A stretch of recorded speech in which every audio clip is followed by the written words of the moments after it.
Book of Esther, please. The book of Esther. We are in a series, excuse me, entitled The Game of Life, and looking at different Old Testament characters this summer as we contemplate how God works in our lives in many different situations. Tonight's focus is on Esther, and the theme is living with the uncertainty of doing the right thing. The uncertainty of doing the right thing. In Esther's life and Mordecai's life, they did a number of right things. Now, the book of Esther is not a moratorium, or not a rendering on the topic of every aspect of their behavior, because their behavior brings up a number of different questions.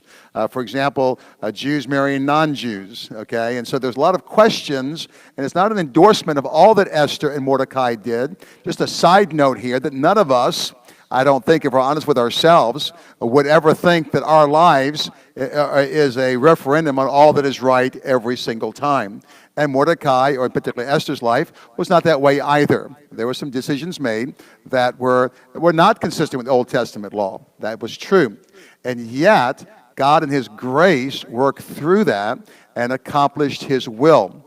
The book of Esther is a book that magnifies the providence of God, how God works often in ways that we cannot imagine to accomplish His will. You have basically four main characters, okay? You have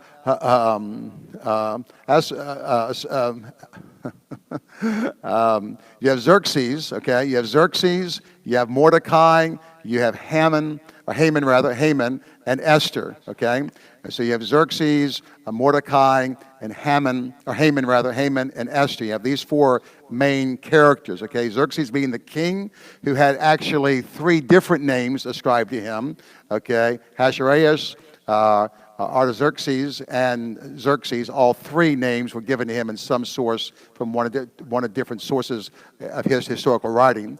And he's the king of this location of Babylon. He's a king, and he has, of course, a wife at the very beginning, Vashti, who displeases him during a 180-day feast he had, and so he throws her out, and he wants a new wife, okay?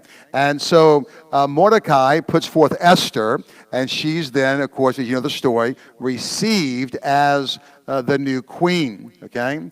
Meantime, back at the ranch, you have Haman, and Haman was a guy who was a schemer. He was rich, but he was a descendant of a particular group of people. Do you know who he was a descendant of? Who? Who were the what? The Amalekites. And who was told to destroy the Amalekites? Saul. Did he destroy them? No, he didn't.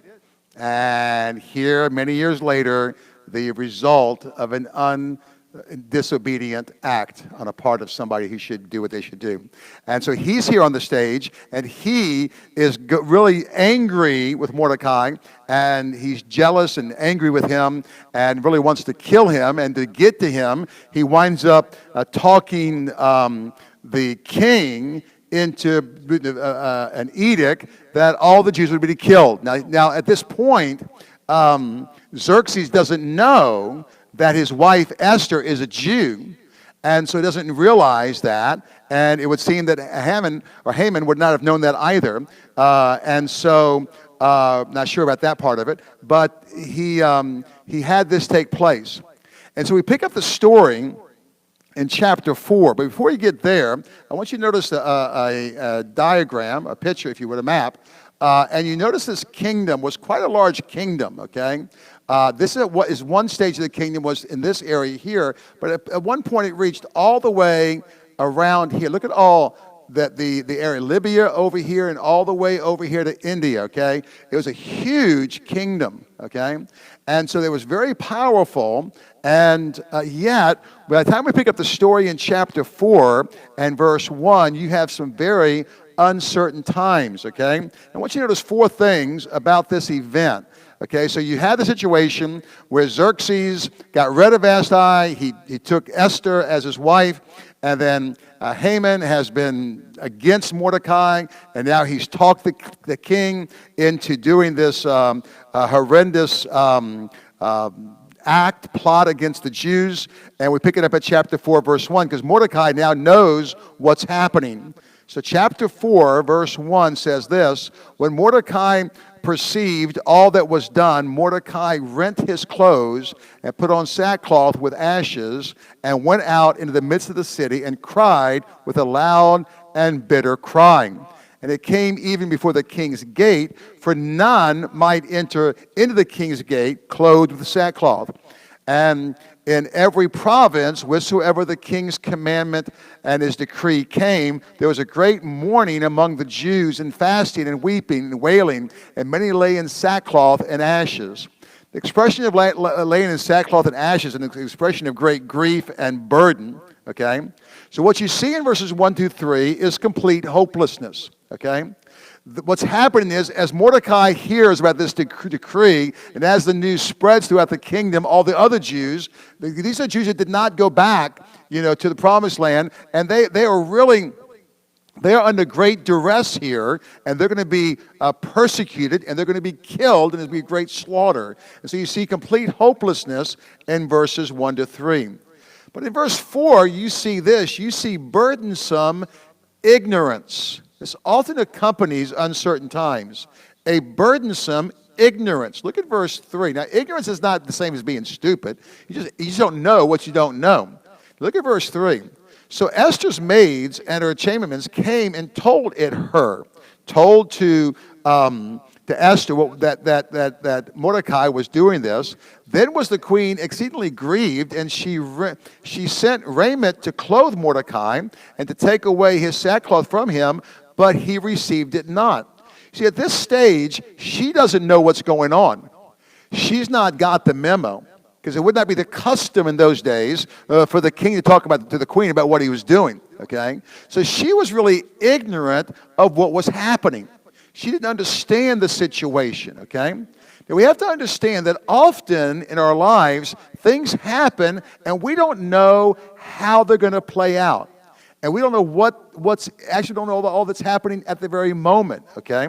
In 1 Thessalonians chapter 3, verses 1 to 6, particularly verse 5, Paul says this about his followers, his people: for this case, when I would have no longer forbear, I sent to know your faith, lest by some means the tempter have tempted you, and your labor be in vain. So he was so burdened for these people that he sent to get information about them, because he was burdened in his ignorance, okay? Now, the point here is this: that sometimes in uncertain times, we wind up being ignorant and we don't know what's happening, and that creates challenges for us. Number 3, we see an unfolding understanding. Look at verse 5.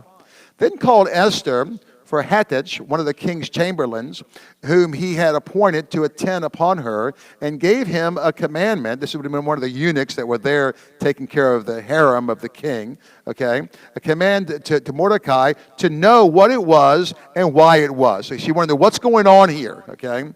She doesn't know why are you so much in distress? So Hathach went forth to Mordecai under the street of the city, which was before the king's gate. And Mordecai told him of all that had happened unto him, and of the sum of the money that Haman had promised to pay the king's treasury for the Jews to destroy them. So here now you have an unfolding of an understanding. Now, you need to realize this, that when uncertainties come to our lives and difficulties come to our lives, they don't come with directions, nor they come with schematics. We don't know how things are going to unfold. Here she is. She's living her life in the palace. She's, gets happily married. She's functioning her life. And all of a sudden, she sees Mordecai in great grief. Well, stop being in grief. Now, what's going on? And as it unfolds, she starts to understand what the problem is. You and I, when we face uncertain times and difficult times, we have to accept the fact that God's going to unfold to us an understanding that we didn't have before. That's what happens here. And then notice the fearful hesitation in verse 8. This complete hopelessness and burdensome ignorance that then results in unfolding understanding ends up with fearful hesitation. Look at verse 8. Also, he gave him a copy of the writing of the decree that was given to Shushan to destroy them, and to show it unto Esther, and to declare it unto her, and to charge her that she should go into the king to make a supplication unto him, and to make requests before him for the people. And Hathach came and told Esther the words of Mordecai. Again, Esther spake unto Hathach, and gave him commandments unto Mordecai. All the king's servants and the people of the king's province do know that whosoever, whether men or women, shall come unto the king into the inner court, who is not called, there is one law of his to put him to death, except such to whom the king should hold out the golden scepter, that he may live. But I have not been called to come in unto the king these 30 days. They told that to Mordecai. Now, Esther's words, that's unfolding here. Now, she is hesitant. She is fearful, because if I go before the king, then I'm going to have some real challenges here, okay? Now, that sets up the narrative that's going to follow here. And we're going to see Esther's response and Mordecai's response. And I want to give you 4 things to think about when you're going through uncertain times. And here's the first one, okay? Number 1, there needs to be clear acceptance. There needs to be clear acceptance. You have to accept 3 things. I'm going to give these to you. You can write it. They're going to appear on the screen, and then we'll read through them. First of all, you have to accept personal responsibility. You have to accept personal responsibility. Second, you have to accept divine dependence. And thirdly, you have to accept limits of understanding. And this is all found in verses 13 and 14. Okay? Personal responsibility, divine dependence, and limits of understanding. Look at verse 13. Then Mordecai commanded to answer Esther, think not with thyself that thou shalt escape in the king's house more than all the Jews. Okay? Now, he's drawing to her the responsibility she needs to accept because she's in this, okay? She's not going to be hid. So she has a personal connection here to this. She's a Jew, and that's not going to change because she's the queen, okay? So what he's actually doing in verse 13 is saying, you know, it's like, have you seen the cartoon drawing, the political drawing recently, where it had this boat, and it had 2 people bailing out, okay? And the one on one side was representing some class of people, being critical of the other class of people, other people. And but the caption was, I'm summarizing, don't you know that we're both in the same boat? I mean, one's criticizing the other, but they're trying to bail out the same boat as opposed to working together. And so what's happening here is Mordecai's telling Esther, hey, you have a responsibility. You're part of us, okay? Now, when I go through uncertain times, I got to make sure that my uncertainty doesn't somehow confuse me of what my responsibilities are, okay? Second, I got to make sure that I have a divine dependence. Look at verse 14. For if thou altogether holdest thy peace, that's tied into verse 13, her responsibility. You are a Jew, and you have an opportunity here, okay? Then shall their enlargement and deliverance arise to the Jews from another place. Notice the divine dependence. If I'm going through a difficult, uncertain time, I've got to put my dependence upon the Lord. Now, how is God going to work it out? He didn't have a clue. But you in your life, and me in my life, and we certainly as a church family, have been in situations over and over again where we didn't know how God was going to work things out. Okay? And yet what happened was God in His providence worked it out. And there has to be an acceptance that I've got to depend upon the Lord to solve this. I cannot depend upon myself. If you're going through uncertain times and you're becoming self-reliant and self-dependent, void of dependence upon God, you're in trouble. Now, certainly you have to accept your responsibility. Esther was challenged here to accept responsibility.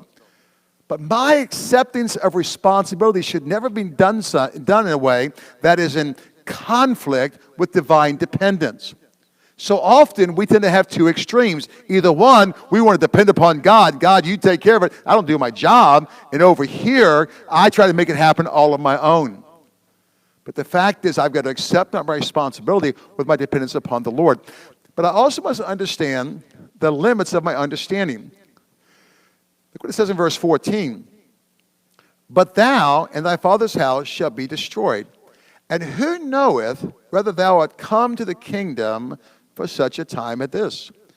Now, Mordecai touches on a truth, and that is, when you and I go through difficult times and uncertain times, we really don't know what God's up to. I don't know what God's up to.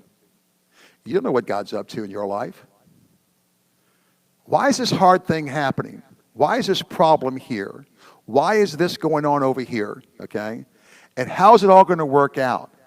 Well, I've got to accept my responsibility. I've got to depend upon the Lord. But I have to accept also that God has not given me, and maybe that He's got something for me here that I never expected. So I got to accept, I don't really know how it's all going to work out. We're this way when it comes to this remote learning ministry we're doing. We don't have all the answers. We have a plan. We've taken it systematically. We have an idea. We have a plan. It's coming together with more clarity and more focus. But it's going to be an unusual thing. I will tell you something we've never thought of doing before. I can tell you that. Okay? And yet, it's up to God to work it out. Okay? So we're not anxious about it. We're looking at maybe possibly asking Brother Travis to be our youth pastor. How's that going to work out? I don't know how it's all going to work out, but I'm not going to be anxious about it at all. No. But you just accept the fact that we don't understand things, and we allow God to unfold that to us in His timing.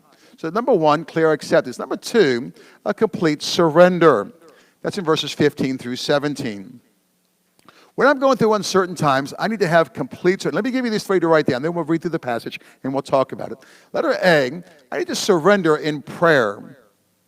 I got to surrender my burden, my uncertainty in prayer.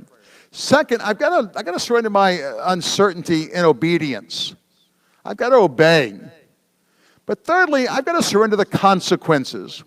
I've got to leave the consequences in the hand of God.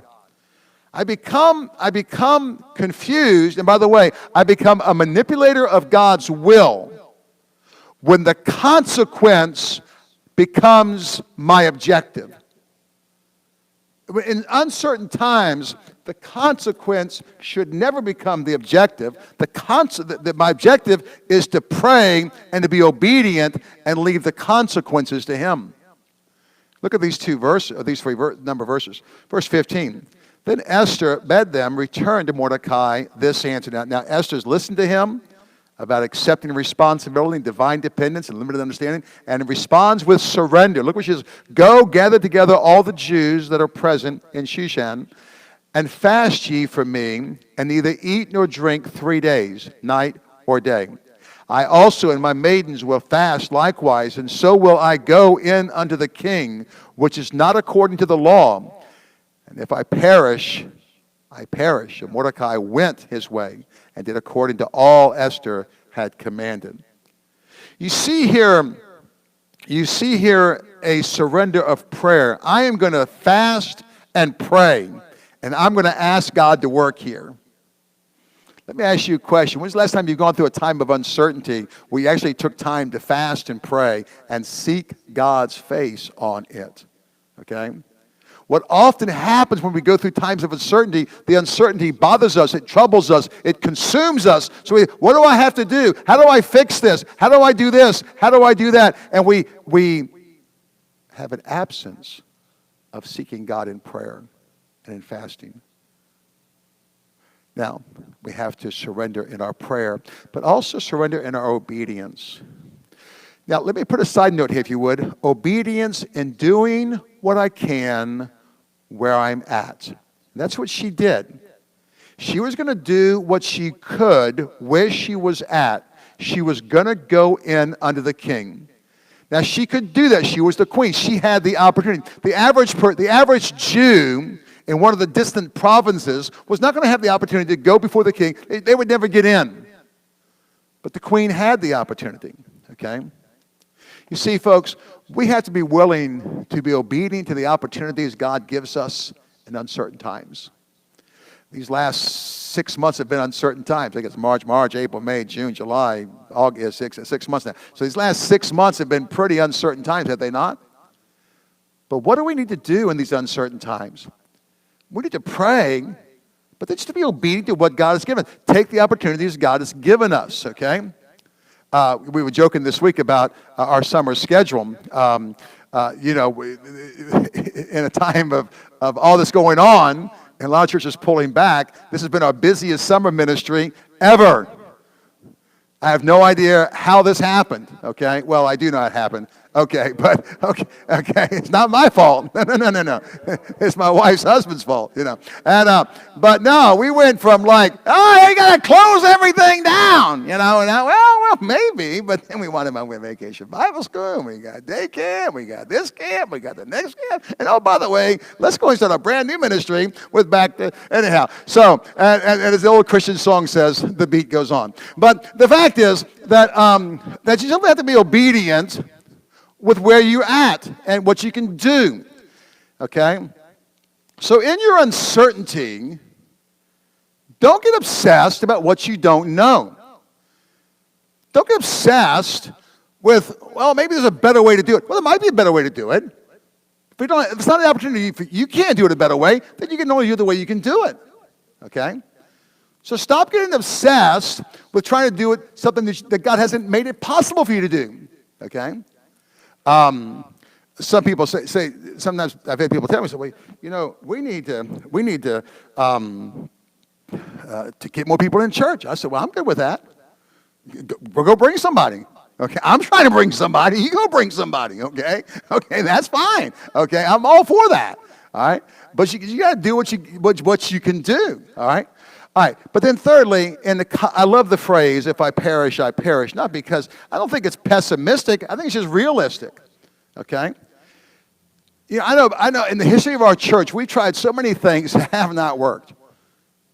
And we tried a number of things that have worked, okay? And so, and I say worked, I mean in the sense that the result is what we were hoping it would be. But the fact is, everything we've done that's been in the will of God has worked, regardless of the consequences, okay? And so the fact is, we have to be willing to just resign ourselves to the consequences and not get all anxious and, well, what's going to happen? What's going to happen? And here's what the answer is. We don't have a clue what's going to happen, and neither do you. Okay? These very nice people who are trying to figure out how to do remote learning, the educators, God bless them, okay? They have an impossible task, okay? Because there's no book on this.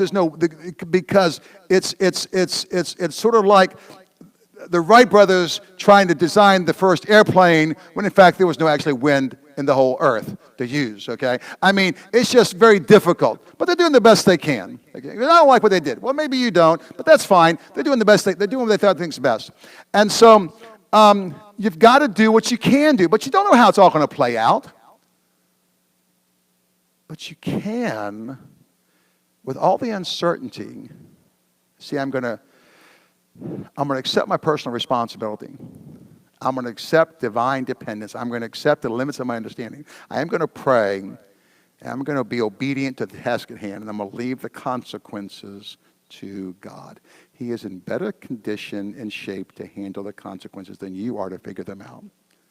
Because once you start making the consequences your driving motivation, you're going to do some really dumb stuff. And the reason why you're going to do really dumb stuff is because you don't know what results in the right consequences. Okay? God does. Just do what's right. Number 3, you have expressed courage. I think in verses 1 to 4, you do have expressed courage. And let me just give you 2 things, if you would, to write down, an A and a B. First of all, courage in a step of faith. And second, in willingness to plan. I love plans. I love schedules. I do. I love making lists. And I love it when other people make lists. If you don't believe that, ask my wife. Right, honey? I love people making lists and check them off. I love deadlines. So you can hear the sound of them when you zooming by when you miss them sometimes. I love making, plans and goals and objectives. Okay? But look at verse 1. It came to pass on the third day, after Esther had prayed and obeyed and let the consequences to God, that Esther put on her royal apparel. She didn't go in her overalls. She go ahead and got the thing looking good, everything looking good. She's looking good. Okay, and stood in the inner court of the king's house, over against the king's house, and the king sat upon his royal throne in the royal house, over against the gate of the house. And it was so, when the king saw Esther, the queen, standing in the court, that she obtained favor in his sight. Now, that is something Esther could not have done. That's a God thing. He could have been, from chapters 1 and 2, this is not the sharpest knife in the drawer as a husband. On a scale of 1 to 10, as far as husbands go, he's like a -4, okay? He's not what you call a godly husband, okay? So he could have been having a bad hair day, and, he done replaced him before, going to replace her again maybe, okay? And the king held out unto Esther and the golden scepter that was in his hand. So Esther drew near and touched the top of the scepter. Now she is saying that was a step of faith. Okay. It was obvious from chapter 4, she had no idea how it was all going to play out. But you know what? I don't know how it's going to happen. I'm going to take the next step. Okay, listen to me, okay? We often, in times of uncertainty, miss God's plan because the uncertainty paralyzes us, and we are not willing to step out by faith. As God leads, not foolishness, but faith, and just take the next step. That's what she does in verses 1 and 2. Okay? But then notice, evidently, this step of faith was accompanied with willingness to plan. Look at verse 3. Then said the king unto her, What wilt thou, Esther, and what is thy request? Now, he's asking her a question. Now, I don't think right then she said, well, I wonder what I should do now that I'm here. What should I do?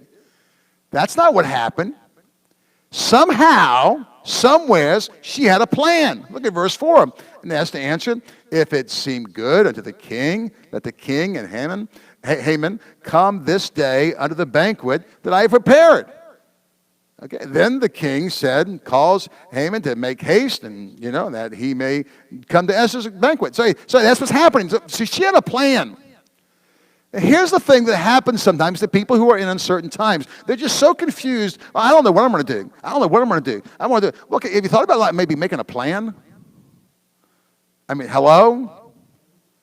Why did they make a plan? So it may not be God's plan. Well, it may not be God's plan. It might have been God's plan in verse 2 for Esther's reign to end and be killed. We don't know that. She didn't know that. She didn't have the rest of the book to read. Okay? And so, but she had a plan. Okay? But sometimes when you're uncertain, well, what's going to happen here, and this is a big problem. Okay, fine, it's a big problem, but why not ask God? And watch this with a clear acceptance of responsibility and dependence and the limits of your understanding, in prayer and obedience and in consequences, surrendering to God, taking your steps of faith with a plan. Okay, now the plan may not work. Very few of my plans work as I first put them out. Okay? They change this way and that way. And sometimes some of the plans we share may scare you, but if you heard of all the plans we had already ever made, you would really be scared.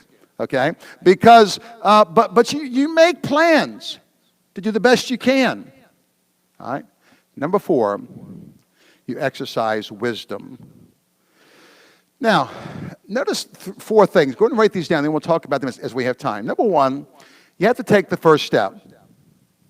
In verses 5 to 8, she takes the first step. She has the first get-together, the first meal with him, okay? But then she takes the second step, okay? In chapter 6 and verse 14, okay, it says, and while they were yet talking, there came the king's chambermen and hastened to bring Haman to the banquet, and now you have the second dinner. So she takes the first step, she has the first meal, and then she said, well, what do you want now? He said, well, I'm not going to tell you right now. Let's wait, okay? And then she takes the second step, okay? Now, once she takes the second step, the first step would not have been enough. And sometimes when people are in uncertainties, they come up short because they stop. They take the first step, but they don't follow through. And here she had the first step plan, the first meal, then she has the second meal. And during that time, it works. Okay? The king realizes what's going on, and of course, Haman makes a really bad response by getting on the bed with the queen. Not a good move on his part, and not trying to seduce her, but trying to plead his case. And the king comes in, not what you say, the calmest kind of thinking man anyhow, based on chapters 1 and 2, and so off with his head. Okay? So you have this second step taken, okay? But letter C, you have to do what is left. And this is an important principle. Because when you get to chapter 7, at the end, when the king goes ahead and takes care of the, and down to verse 10 rather, and Haman is killed or is executed, okay? The problem isn't over. The reason the problem isn't over is because the king has given a decree that can't be altered, okay? So in chapters 8, verses 1 to 12, they have to come up with a plan to undo the consequences of the first error, okay? And they come up with a plan, the king okays it, and it goes out, and the Jews can defend themselves, okay? So what you see, though, with her, she's exercising some wisdom here. Now, why did she do the 2 meals? I don't really know all the details why she did the 2 meals, but she did them. It was a wise approach, and God worked, okay? She was wise, and she took the first step, she took the second step, and then, after she stopped the bleeding, as it were, she then had to solve the problem, how to undo what Haman had done through the decree, okay? But letter D, do not get in God's way. And we'll end with this one. It is interesting to note, and maybe in God's providence, he had all this worked out, but between the first and second meal, there are a lot of things that happen, okay, with Mordecai and Haman and all of that. And what you notice is that while Esther's doing her part, God is at work in other ways. One of the things my mother used to always tell me as a high school student when I would preach, I began preaching when I was 12, and through junior high and high school, I would preach at different churches and hold revival meetings, and for a time had an evangelistic team. We'd go out to church with a song leader and piano player and do services. And she would often remind me, she would say, Tony, don't get in God's way. Don't get in God's way. That is really good advice. And when you're going through uncertain times and things aren't all settled in your life, as most of our lives are not from time to time, don't get in God's way. Don't try to solve all the other problems. Don't try to get involved in things you don't want to get involved with. Just do what you can do. Take your first step, take your second step, and then deal with whatever's left over, okay? Because you get anxious and over it because it's uncertain, is it really going to solve anything? It's not going to help the situation, okay? So I think it's a great example of how you have to live with uncertain times, but just do the right